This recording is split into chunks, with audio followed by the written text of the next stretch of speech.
Century 21 et ses 915 agences immobilières au service de vos projets partout en France présentent Sud Radio Conseil de famille.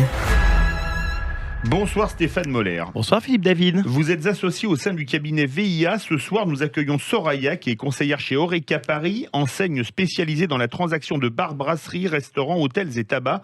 Aujourd'hui, c'est Soraya qui va répondre à la question de Jacqueline, qui nous interroge sur les points d'attention lors de l'acquisition d'un fonds de commerce ou de la signature d'un bail commercial. Bonsoir Soraya. Bonsoir Philippe, bonsoir Stéphane. Merci de votre accueil.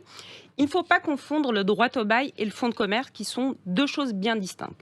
Mais dans les deux cas, les points d'attention sont multiples et requièrent souvent de faire appel à un professionnel. Pour remettre les choses dans leur concept, il faut commencer par définir ces deux concepts. Alors commençons.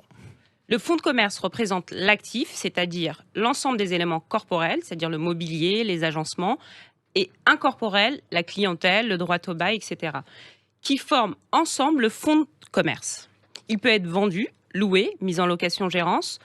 Le droit au bail est une des composantes essentielles du fonds de commerce. Le droit au bail est le contrat de location des locaux dont bénéficie l'entreprise. C'est ce qui fait la propriété commerciale. Le contrat de location qui confère au commerçant un droit de renouvellement du bail occupé par son fonds de commerce. Il donne droit au locataire d'occuper les locaux, ainsi que la possibilité pour ce dernier de renouveler ce bail avec l'accord du bailleur. Et avec quelques particularités. Un exploitant peut envisager la cession de son fonds de commerce, ce qui définit par l'arrêt de l'activité commerciale et inclut la cession du droit au bail.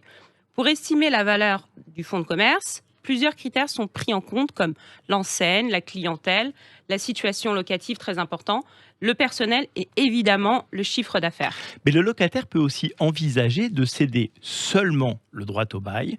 Le nouveau locataire alors achète au locataire sortant le bail commercial, c'est-à-dire un emplacement dont les conditions et la durée restent inchangées. Attention, cela nécessite l'accord du bailleur.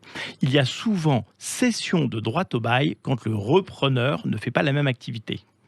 Finalement, reprendre un fonds de commerce représente plusieurs avantages. Vous allez pouvoir jouir de locaux existants, mais aussi d'une base de clients déjà en place, avec les coordonnées de partenaires et fournisseurs, ainsi que de l'image et de la renommée de votre prédécesseur, de quoi assurer un chiffre d'affaires dès le commencement. Il s'agit ici de faire l'acquisition d'un outil dans sa globalité.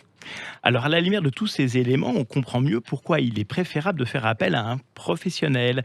Il y a en effet beaucoup de critères à évaluer. Il est possible de vous retrouver chez Horeca pour organiser l'acquisition ou la cession d'un fonds de commerce à Paris, Soraya ? Avec plaisir, à Paris et ailleurs. Nous avons un réseau d'agences Horeca en banlieue parisienne, mais aussi dans toute la France.